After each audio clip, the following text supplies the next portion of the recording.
Our background was non-church at all, no church at all. Maybe once in a while, Easter or Christmas, growing up. High school, I actually dropped out during my senior year. Started working different jobs here and there. Wasn't really happy with any of them. I always wanted to drive a truck and wound up that's what I did. Started driving on the road. Sheila and I met while I was still driving. I was living out of a truck, didn't have a home, just lived in the truck. And like I say, we met in high school, but didn't see her for years. Then after we met again, we started dating, and she's the one that got me into the church. Well, I did start doing the Bible studies through the mail. Lonnie was gone through the week, and I would sit up at night and study. He would come in on the weekends and check through all of it. I thought he was grading me the first time. But I learned a lot. Then I started meeting some of the people. Someone come to the house and started going to church. Through the Bible studies that she was doing through the mail, I started becoming acquainted with the truth of the Bible and became interested and started studying more. And we started looking for a church. We went to several churches there in the area. Some of them was not much different than the bars I'd been attending, except they just wasn't serving the alcohol, and knew that was not the right place. We eventually started going to the Adventist church. 2001, February 2001, Sheila and my two daughters were baptized in February of 2001, yeah. And I was scheduled to be baptized, but I didn't go. I was still smoking. And but by September, I gave up the cigarettes and was baptized. And it was a two-church district with a retired pastor working the district, Harold Keebler. And the Jamestown church was just new and was getting started.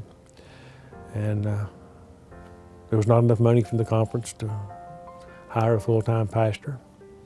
So they wanted to hire a Bible worker, and at the time I was still driving truck. And they asked me to be the Bible worker. Didn't know what one was. Never heard of it before. And certainly didn't feel that I was qualified to be a worker in the church. But about 4 months of meeting of the church and talking and discussion, and I agreed to go into Bible worker part-time. The conference sponsored that part-time Bible worker. I was part-time for about 7 years as Bible worker. Then they asked me to be stipend pastor at the Cofield Church, moved from Bible worker to stipend pastor. Still part-time work. Did that for another 7 years. For almost 15 years, a part-time job. Then 2016 in September, they combined Jamestown Meister and the Cofield Church as a church district, 3 churches, and hired me as a full-time pastor. And that's where we are today.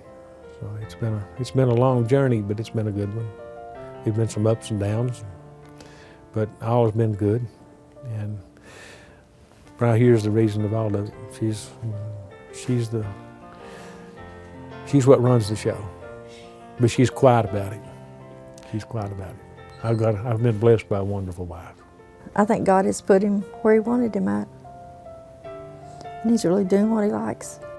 I told him I've seen things differently than most people. Regardless of how today goes, I know he'll still keep doing what he's doing. Working for the Lord. That's pretty much it.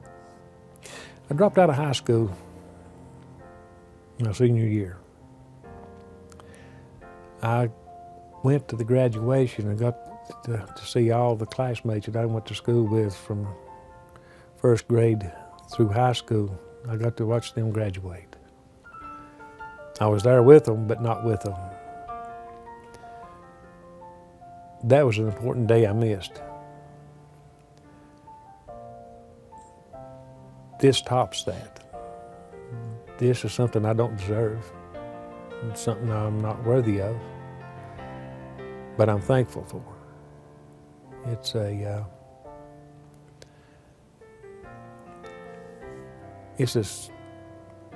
third best, greatest blessing of my life. My first being my wife, second my children, then this.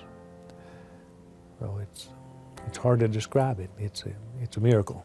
It's a miracle.